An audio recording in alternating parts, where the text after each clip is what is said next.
I'm not the best public speaker. This is not my natural habitat up here, you know. So it's a little unusual for me.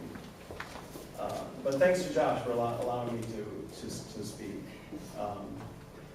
I'd like to start just kind of taking the way my mind works. I love understanding culture, or what's going on in the culture, especially here in America, and trying to understand where we are and how to communicate to our culture. And I heard this a few months ago, and the Oxford Dictionary's word of the year 2016 is post-truth.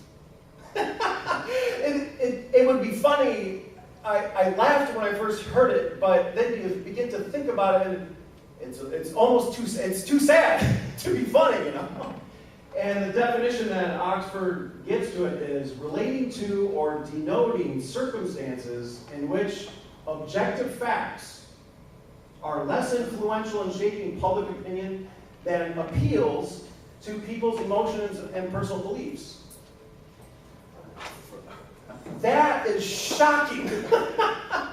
That there are 2016, where in one sense facts don't matter, truth doesn't matter, that people's emotion, how you feel, or how, you know, what is your emotions right now, that's how people can be swayed or influenced. And I don't know if it's good or bad. In one sense, it doesn't matter if it's good or bad. It just is what it is. It is the environment in which we live in. And nobody can change the environment. It's like if it's a cold day out, freezing outside, I in my mind can think it is summer outside. I'm going to go outside with, you know, shorts and a t-shirt. The environment doesn't care about that, you know, and you will freeze. No matter what you think, you will be cold. Because when I heard that on the radio, and I actually looked it up, and sure enough, that is the deal. And so we, as a people of God, we have to appeal, I guess, more to people's emotions. Our stories have to be real and authentic and be able to connect to people, to move their hearts, because obviously we live in a world where truth doesn't matter.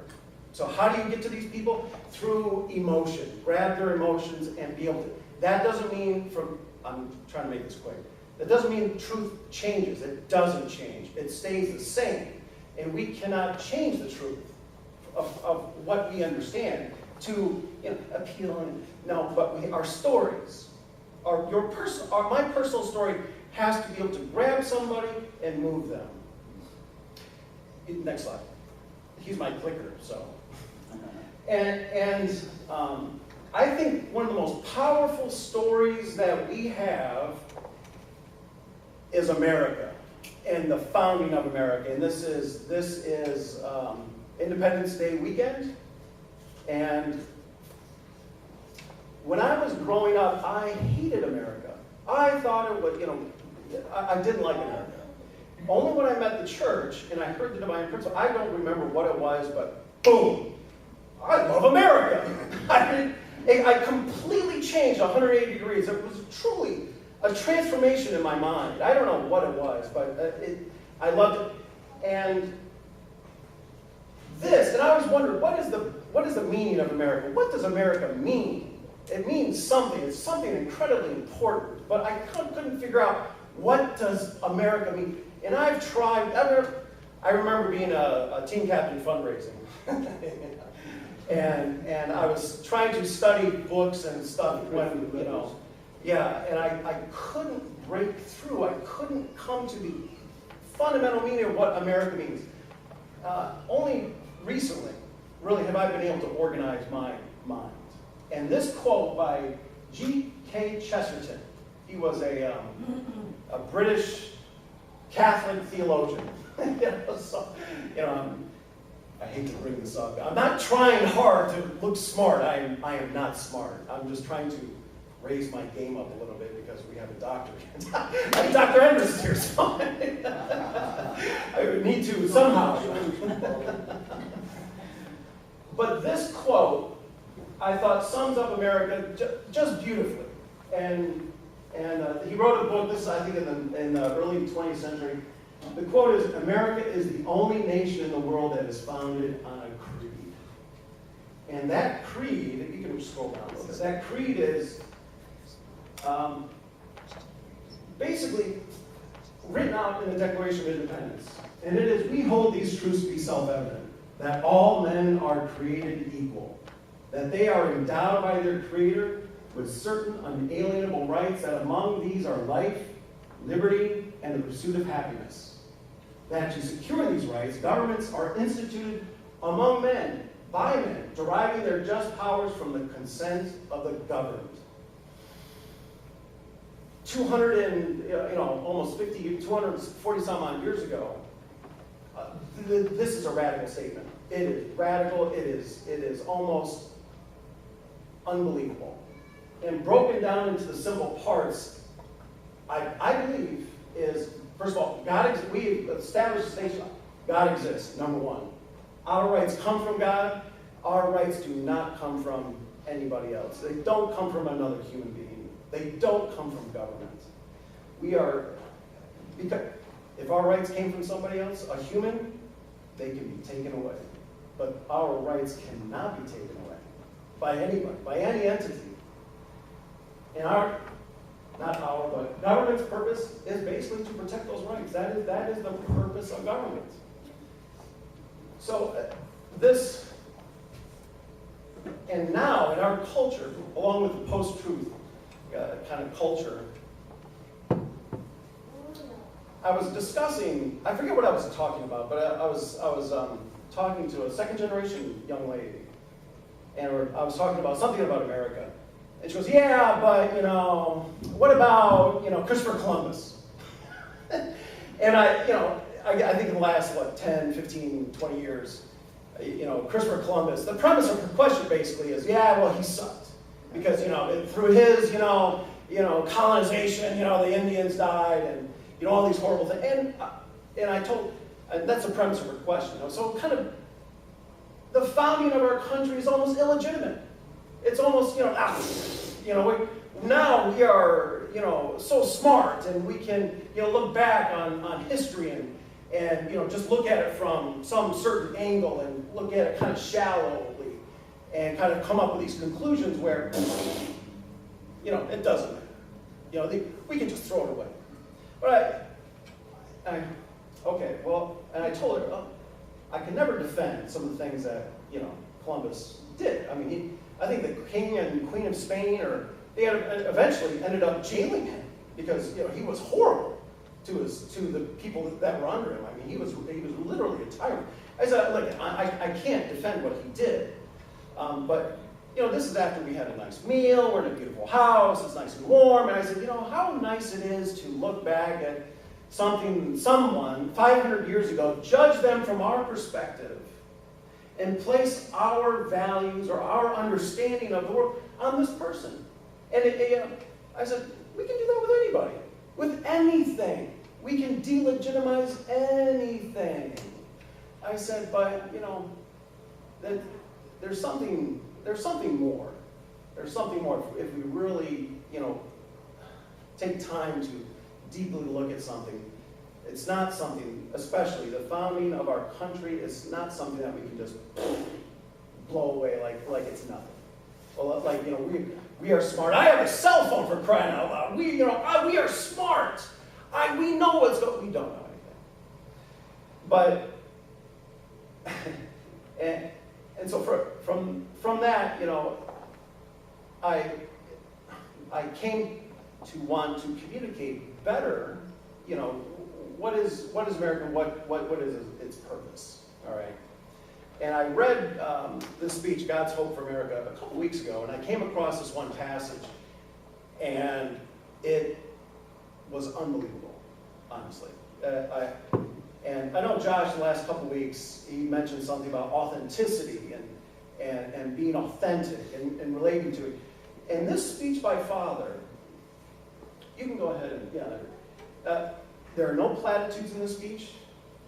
There's no cliches. He's very plain spoken. And he's dropping truth bombs everywhere in the speech. And I read this one passage and I was just incredibly moved. So this will take about 15 minutes. I'm going to read it. Jax, you can scroll down and it has been a cardinal principle of God's providence that in order to receive God's blessing, you must first demonstrate your worthiness of that blessing. Throughout history, there have been many righteous people who demonstrated their worthiness of God's blessing by leading sacrificial lives. Nevertheless, we know that the world in which we live in today is not literally God's kingdom. We learned that human history started on the wrong footing, on the evil side. This is why the Bible says that the God of this world is Satan. It has been the strategy of God to summon champions out of this evil world in order to restore the world and build his kingdom. To understand his ways, let us examine the history of God's providence. And these are excerpts. This is not the whole speech. So after this, Father goes through basically Noah and Moses and Abraham and Jacob, I believe, and tells their story of suffering and willingness to die for God. The course of Christianity after Jesus' crucifixion and resurrection, the Christian church spread throughout Asia Minor. The principal thrust was Rome. For the world to be saved, Rome had to be conquered by the army of Jesus Christ. But this was an impossible battle, an inconceivable goal. The Roman Empire appeared as an impregnable fortress, not subject to conquest. Jesus' army was barehanded. They used no weapons, neither swords nor spears. They were armed only with their love for God and Jesus Christ. They marched fearlessly onward in conviction and strength. They paid the price in blood and sacrifice. There can be no stronger army than one that fears no death. No enemy is invincible against an army of faith. History is witness to the deeds of that army of Jesus. The Roman Empire fell at last, and Jesus conquered Rome. Roman Catholicism became the center of God's dispensation and world of salvation. The Pope was in the position to become God's champion. However, in the Middle Ages, great corruption appeared in the church, and Christianity disintegrated in spirit. Medieval churches, church hierarchies were interested in their own power, their own authority, and their own welfare. The church enjoyed formidable power both politically and economically. The hierarchy preserved this power, abused this power, and forgot about God's purpose. They clung tenaciously to their positions and ruthlessly persecuted any opponent. The church leaders claimed lineage from Jesus' disciples, yet they could not rise above their own sins. The Christian spirit in these leaders was almost dead, but God had to continue forward. He is never satisfied with less than a total response. The church needed reform, so religious revolution came. Martin Luther launched the new Protestant Reformation, and crackling flames of dissatisfaction quickly swept over all Europe. In a storm of revolt against the power of the church, these protesters disclaimed the old church of their fathers.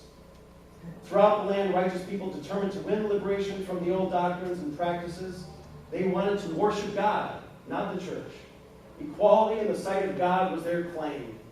Direct communication with God was their desire. They helped God bring the world step by step closer to the ultimate goal. And actually this year is the 500th anniversary of the Protestant Reformation. And I was watching the History Channel maybe a couple of years ago, and they had these rankings of the importance of events in human history. And the Protestant Reformation was number one, I think, other than the birth of Jesus Christ. And it can be said, without that Reformation, America would never exist. That's right. Sorry, Jackson, where was I? Later in England. Later in England, the people again protested against the intolerable corruption of the autocratic church. There was an outcry of purification of the Church of England. This Church of England, it was unbelievable. Quickly, the king, he wanted to divorce his wife. She wasn't giving him any sons. He asked the Pope said, no, I'm not going to grant you your divorce. And the king basically said, screw you, I'm making my own church. That's the Church of England. And so gave birth to the Puritan movement. The Puritan movement began, that's very short, maybe possibly wrong, but I think basically it's right. These new seekers threatened the established church leaders who used almost any means to suppress the new movement. Those who truly wanted the freedom of their worship soon had either to flee or be imprisoned. Their spirit was strong, but they had not enough power to resist and yet nowhere to turn. They fled to Holland, and they longed for some new world, some new heaven and new earth where they could find the freedom to worship God. The Pilgrim Fathers must have seemed attractive to those dreaming. The Pilgrim Fathers, America must have seemed attractive to those dreaming of a new world. Even though America was unknown territory and promised them the freedom of worship they craved, the Puritans felt a strong desire to create a community of their own. America seemed an ideal place, so they made the courageous decision to venture there. They committed themselves to a treacherous journey across the Atlantic. They risked their very lives, finding strength in their faith, which was stronger than life itself. Think of it.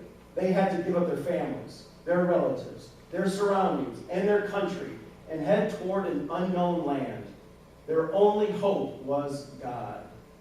Which every step they took, they depended upon God. Their journey was long, and there were many storms. They prayed unceasingly to God. They had but one way to turn. They turned to God. When they were sick and dying on the voyage, they had no medicine to take, no doctor to care for them. They turned to God. These pilgrim men and women were one with God, and that is how they survived. Put yourself in the position of total reliance on God. What a wonderful faith. I am sure that the faith of the Pilgrim Fathers touched the heart of God. And when it is moved, he offers promises. And when he makes promises, he will fulfill them. When I read that is power. And when God is moved, he offers promises. He offers them. I guess it's up to us to take if they're offered. And when he makes promises, he will fulfill them. It's something else. God determined to give these faithful people the ultimate thing they wanted, freedom of worship. He then determined to give them even more. I guess he was so touched, he wanted to give them more. I am sure you know, as I have learned, that the Mayflower arrived at Plymouth Rock in New England almost in the dead of winter. November in New England is rather cold. The destiny of the newcomers could have been only starvation, because there was so little food to eat. Given this fact, it really inspires me to learn about the store of grain in the hold of the Mayflower, which they would not touch, even though they were starving to death. They preserved this grain for planting next spring. This was truly a supreme example of sacrifice. They preferred to die hoping in tomorrow than rather to act in desperation for only a few more days of life. The Pilgrims came to this land full of promise and hope. They knew that this purpose of their lives was more important than preserving their own lives. Nothing could have given them this kind of courage, this kind of dedication, this kind of sacrificial spirit, except their faith in God. When they arrived at Plymouth, 41 passengers, I should probably do this right before Thanksgiving. 41 passengers got together and organized their ideas for government. The resulting Mayflower Compact was signed in the name of God, Amen. And maybe about a year ago, I just briefly read something about this Mayflower. It is Mayflower Compact. It's really the first governing document in America, and Father knows this stuff. Father clearly studies this stuff. He has a very clear understanding of all this. It's really touching to me. this is really a wonderful story. This little group of people left Europe with their hope set in God. They grew sick and died in God. They survived in God. They formed the first government and signed their official papers in the name of God. The story of the American Pilgrim Fathers is one of a kind in God's history. It fits into the pattern of righteous people of history, such as Abraham, Isaac, and Moses. These pilgrims were the Abrahams of modern history. They therefore had to brave many hardships, even after the Mayflower Compact was signed. During the first winter in America, the population of the hardy Mayflower survivors was cut in half. Each day that winter brought a heartbreaking separation from loved ones. One by one, these courageous pioneers died. Yet their life from morning to night, from dusk till dawn, was centered upon the will of God. God was their only comfort, their only hope, and their only security. God was the principal partner for them. Here was an example of such a rare and pure group of God's people. They demonstrated untiring faith, and God gave them power and courage. They never lost their trust in God and their vision of the future. Their purpose in coming to America was to build a nation where God would dwell, where they really could share fellowship with each other and rejoice in fellowship with God. This was all in God's providence, because he needed a nation to serve as his champion for the ultimate and permanent salvation of the world. So another miracle came to the Pilgrims. When they were just barely surviving and the population had been halved, the Native Americans could have easily wiped them out with one stroke. But again, God was a shield for them. The first group of Native Americans the Mayflower survivors encountered was not hostile. They welcomed the settlers. If the Pilgrims had been destroyed at that time, there probably would have been no America for God. God intervened to save his people here in America. This is my belief. God wanted them to settle. He gave the Pilgrims a chance. As the population of the settlement grew, they had to push the Native Americans away to enlarge their own colony. Of course, this land did not belong to the new American people originally. The Native Americans were the inhabitants of the land. And the Pilgrim settlers must have seen like invaders in their eyes. Why then did God give these settlers their great chance? Father says, here is my interpretation. I haven't read the huge volume of Father's speeches, but when Father says, here is my interpretation, he's like, I'm all ears. Let me know. God sided with the American settlers because it was in his plan. Furthermore, these American settlers met God's requirements and truly demonstrated an unwavering faith in God. God could not help but give his promise and fulfill that promise. America's existence was according to God's providence. God needed to build one nation, a powerful Christian nation on earth for his work. After all, America belonged to God first, and only after that to the Native Americans. This is the only interpretation that can justify the position of the Pilgrim settlers. That, when I read that, that's a mic drop. You just boom and walk away. It belonged to God first.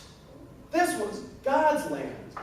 The earth is God's. It is nobody. I was telling you about the young girl that I was talking to, and the kind of spirit of delegitimizing America, or this Father completely and directly gives his opinion and says, God gave them a chance. He gave it to them. It's not the Native American, and I'm not justifying what happened to the Native Indians later. That's not at all what he's saying or what I'm trying to imply or give some kind of justice. But these people, the way they suffered and the way they sacrificed, oh please, God gave this land to them. I believe, because these things do roam around in your mind, like what was that about? How can that, you can become very morally equivalent. I feel guilty, but No. Father is giving us the this is very simple. Am I blowing this out of proportion? I think this is amazing. America belonged to God first, and only after that to the Native Americans. God owns everything, brothers and sisters. He owns everything. This continent of America was hidden away for a special purpose and was not discovered until the appropriate hour. The people of God came at the appointed hour. They came to mold the new way of life. Their principal partner was God.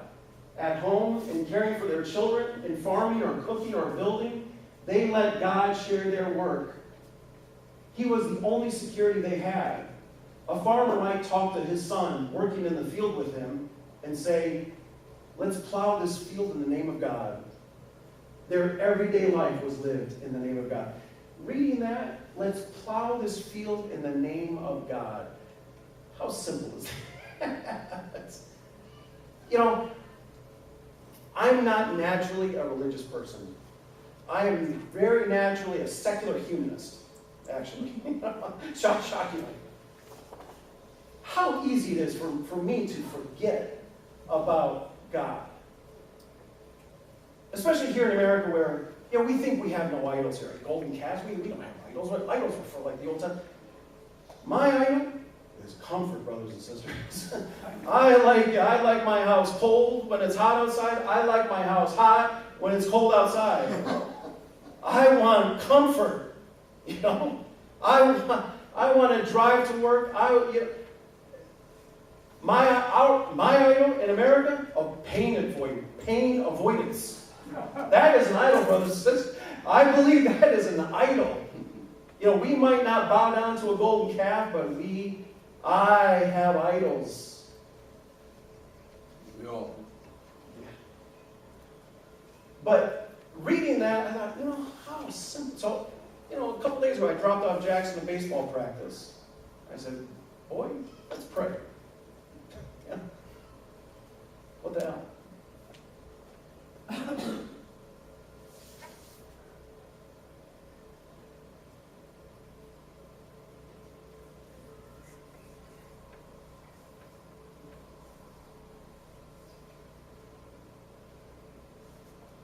I understand that in America, you are approaching your nation's 200th birthday. This is where it gets to Independence Day, all right? Let us therefore examine the people who led the independence movement in this country in the late 1700s. Those freedom fighters were traitors in the eyes of the British Crown. But God could use these traitors as his instruments, as his people. And through them he conceived and built the best nation upon the face of the earth. George Washington, the commander-in-chief of the Continental Army, tasted the bitterness of defeat in many, many battles. When he finally faced the most heartbreaking winter at Valley Forge, he was serious. I'm sure George Washington prayed like this: God, it is you who led our people out of Europe and brought us over here to the New World. You don't want us to repeat the dull, gray history of Europe. You liberated us and gave us freedom. You don't want to see the mistakes of Europe repeated in this land. Let me give you my pledge. I will build one nation under God. Thus, George Washington made his battle God's battle, and therefore the victory was won. The victory won was a victory for God. I know that this victory and the independence of America came because God accepted George Washington's prayer, along with the prayers of many other Americans. God knew that his champions would work for his new nation. But George Washington had nothing to work with, and the British Army had everything: power, authority, tradition, equipment. They were proud of their military strength. The American Continental Army had no ammunition and few soldiers. George Washington finally had one weapon only: faith in God. I believe that George Washington's position paralleled David's in his fight against the giant Goliath. David won his battle in the name of God. They both let God vanquish their foe. Each of them put his whole heart, his whole being, his whole sacrificial spirit into the battle and won. And I love that dude, George Washington. 2 years ago we went to Mount Vernon and toured the Mount Vernon estate. And last spring, the family and I, we went to Philadelphia. Fundraising in Philadelphia, I fell in love with Philly. I love the food, I love the people, I love just the spirit of it. And so we went to Philly. This quick story. We went to Philly, went to the Congressional, Constitution Hall. Constitution Hall, did the tour, the whole thing, beautiful, wonderful. We were walking around, about 2 blocks away from the hall there was a small church. I forget the name, and I even forget the denomination. I walk in. This is all relating to George Washington. I walk in. It's a small, kind of humble church. Very large windows, very quaint, cute, very nice. And there's one dude in the church, kind of geeky-looking guy, you know, and he had like the name tag on, and I could tell he was there for, you know, some kind of tour guide or answer questions. And he goes, "Oh, can I help you? You have any questions?" And I go, no. But we started talking. Nice guy, ended up being a real nice guy. He was like a student at UPenn or Drexel or something. He was a doctorate in history. And we started talking about liberty. I said, liberty, the concept is very difficult. I still don't know what that means. What the hell does liberty mean? And I couldn't get it. And so we were discussing it and talking it, and he could tell I was into it. And I go, "Is there anything here that, you know, show me something different?" He goes, "All right." And he looks around, he goes, "Huh." He goes, "See that door over there?" And from our church, there's a door right there. He said, "That's called the King's Door." I said, "The King's Door?" He said, "Every church in England and the colonies, or anywhere in the world, that wherever there was a church, it had the King's Door. So it was out of respect for the King of England, that he would come in that door and sit and service, and he would leave." He said after they won the war, the Revolutionary War, and George Washington was president, and at that time the capital was Philly, he said Mr. Washington would use that door. He said, but in a very short time, he goes, "This is how he knew, or these scholars know, that these men knew exactly what they were doing, that their traditions and their mindset and everything would influence history." They knew that, he said, they knew exactly what they were doing. There are no mistakes here. He goes, "We have the letters that George Washington wrote to the pastor saying, 'I don't feel comfortable walking through that door anymore. I will now come in with everybody else.'" This is George frickin' Washington. He just beat the British. I can't even think of an example that would be comparable to that now. I don't know. But George, he could walk through that door. No, nobody would have complained. Nobody, absolutely, come through the King's Door. You're the king now. But he wrote the pastor. He said, "We have the letters in archives." He said from that moment on, he requested that door be locked forever in perpetuity. He said, "It's locked." I said, "Dude, that's exactly why I drove 7 hours here." I said, "That's a great story." I said, "I love that story. That's exactly why I came here." And I gave the guy a hug. I love that story. I mean, that, you know, it's, you know, that, and for me, that,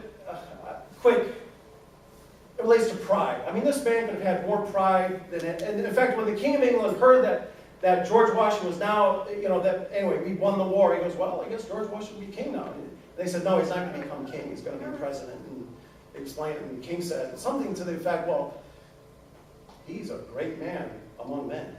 If he's given up all that power and all that influence, and because the human history is, you win wars, you the man, and you take everything." He said, that's a great man then, who gives it away. And he gave it away. And I think that story is so beautiful in terms of pride. I mean, I have pride. I'm not a good person. I'm not a good person. You know, yeah, I don't murder, I don't rape, but you know, pride. Hello. My wife can tell you, I love me some Jack Hopper. I am not the most humble person in the world. I have a lot of pride. And that is, from God's eyes, that's a problem. It is a problem. We are not. We are not good people. If we're good people, oh yeah, I'm a pretty good person. I'm a good person. If we are good people, what are we doing here? What are we doing here? If I'm basically a good person, we're not. We're not.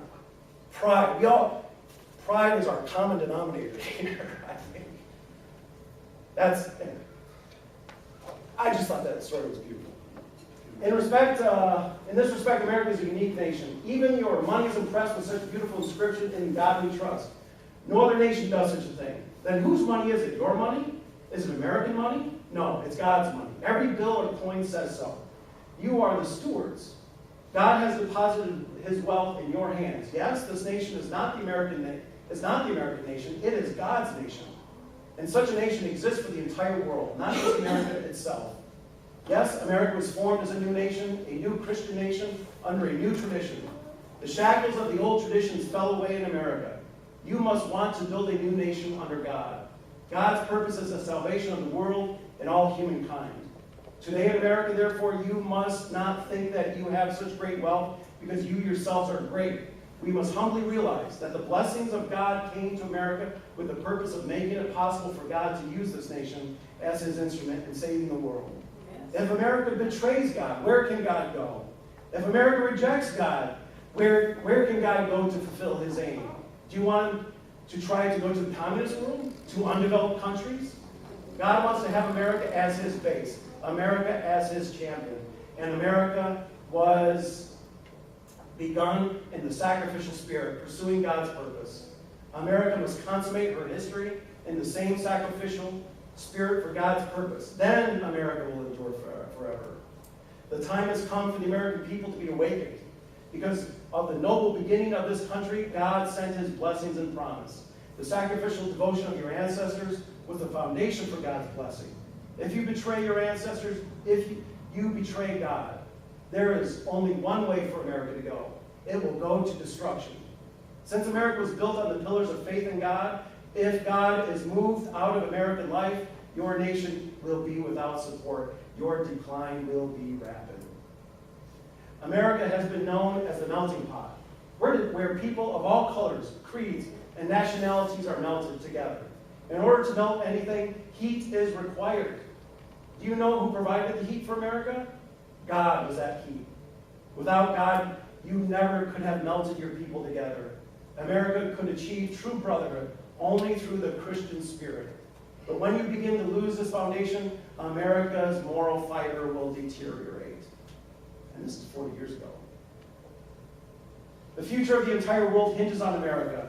God has a very great stake in America. Somebody must come to America and stop God from leaving. America must be God's champion. I know clearly that the will of God is centered upon America. I came from Korea. I gave up my surroundings, just as many people have in the history of God's providence. I do not come to this country to make money. When I came to America, I committed my fortune, my family, and my entire life to America. I came to a new country where I can serve the will of God. If there is no one in America meeting your needs, there is no reason why someone from the outside cannot fulfill that role. America belongs to those who love it most. We must be humble.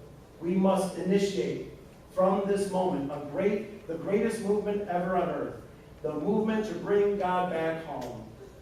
All of our pride, our wealth, our cars, our great cities are like dust without God. We must bring God back home. In our homes, our churches, our schools, and our national life, our work for God's purpose must begin. Let's bring God back and make God's presence in America a living reality. The mere numbers of Christian and other religious populations in America are not impressive. You cannot impress God with the numbers, but only with fervent faith. The standard is the quality of Abraham's faith. How many believers in America are really crying out with fervor for God? How many people feel that God's work is their own work? How many people put God first? How many are ready to die for God? Somebody must begin, and begin now. Even under persecution, somebody must begin. Someone must give themselves up for the purpose of God and bring God back home. We must have our churches filled with fiery faith. We must create new homes where our families can be really happy. And we must finally create a new society a new spiritual nation where God can dwell. America must go beyond America. This is the only way for this country to survive. I know this clearly, that this is the will of God. Therefore, I have come to America, where I am one voice crying in the wilderness. America has a great tradition. All you have to do is revive it. We need a new movement of pilgrims with this new vision. This is inevitable because God left no alternative for America. You have no other direction in which to turn. The new pilgrim movement has come, not for America alone, but for the world. In other words, the movement for the world's salvation must begin in this country. America is the base, and when America fulfills its mission, you will be eternally blessed. This is God's hope for America. This is God's ardent hope for you. I have made a covenant with God and the young people of America that will strive in partnership for this great crusade. I want you to join us. There is nowhere else to turn. When you bring God back into your home will be secure. Your juvenile delinquency problem will be solved. There is no good answer to the racial problem except God. Communism will be no threat when God is made real. God will increase your wealth. This is the one way America can save itself. This is my deep desire from my heart, that America will see the glorious day of renewal. And for this reason, I come to speak with you with hope for America.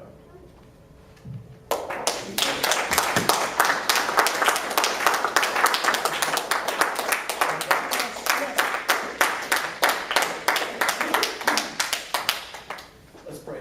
Father, this is our Independence Day weekend. Independence Day is on Tuesday. Father, your Spirit has guided us. Your Spirit has led us. Let us bring you back into our lives. That it is important for us to make you first. That we are essentially nothing without you. Let our love grow for you. And if we can make ourselves become one with you, our families, our homes, our churches, one with you, we have no worries. We should have no fear. Father, please guide us and lead us. Let us bring you great joy and happiness. Father, I thank you, and I offer this prayer in all of our names. Aju, amen. Amen.